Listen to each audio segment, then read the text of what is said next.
Michael was one of a kind. I was thinking back to when we met and the many times that we spent together. And whenever we were out together and there would be a picture taken, there would be a caption of some kind. And the caption usually said something like an odd couple or an unlikely pair. But to us, it was the most natural and easiest of friendships. I was 13 when we met, and from that day on, our friendship grew. Michael always knew that he could count on me to support him or be his date, and that we would have fun no matter where we were. We had a bond. And maybe it was because we both understood what it was like to be in the spotlight from a very, very young age. I used to tease him and I'd say, you know, I started when I was 11 months old. You're a slacker. You were what, 5? Both of us needed to be adults very early. But when we were together, we were two little kids having fun. We never collaborated together. We never performed together or danced on the same stage, although he did try in vain one night to unsuccessfully teach me the moonwalk. And he just basically just shook his head and crossed his arms at my attempt.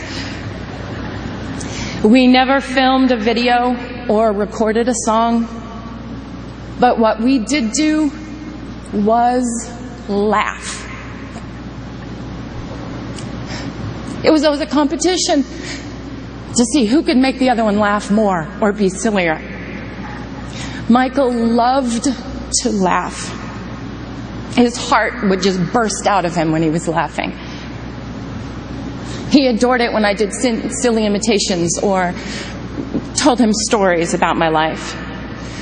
MJ's laugh was the sweetest and purest laugh of anyone's I had ever known.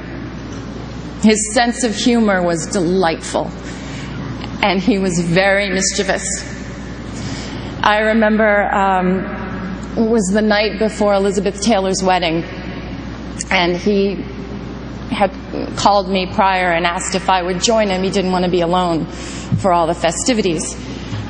And it was the night before the big day, and Michael and I tried to sneak in to get the first peek of the dress. And we were just giggling like crazy, and we almost passed out in hysterics when we realized that Elizabeth was actually asleep in the bed. We thought she was in an entirely different room. And we had to laugh and sneak out. Then at the point of the wedding, when there was the first dance, basically we had to joke that we were the mother and father of the bride. Yes, it may have seemed very odd to the outside, but we made it fun and we made it real. When he started wearing the glove, I was like, what's up with the glove? I was like, look, if you're going to hold my hand, it better be the non-gloved one, because sequins really hurt me. He would dig in. He'd just shake his head and he would just smile. He loved to be teased. Seeing him smile made you feel like everything was going to be all right. To the outside world, Michael was a genius with unchallenged ability. To the people who were lucky enough to know him personally, he was caring and funny, honest, pure, non-jaded, and he was a lover of life. He cared so deeply for his family and his friends and his fans.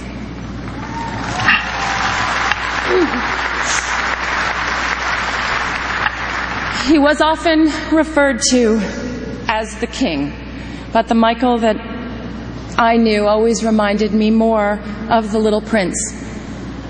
Thinking of him now, I'd like to share a passage from the book. What moves me so deeply about this sleeping prince is his loyalty to a flower.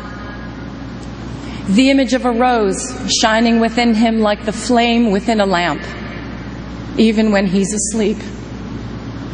And I realized he was even more fragile than I had thought. Lamps must be protected. A gust of wind can blow them out. Michael's sensitivity was even more extraordinary than his talent, and his true truth resided in his heart. As the little prince also said, eyes are blind. You have to look with the heart. What's most important is invisible.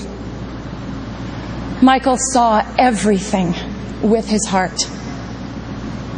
To his family, his brothers and sisters, Catherine, Joe, and to his children, Prince, Paris, Blanket, my prayers are with you.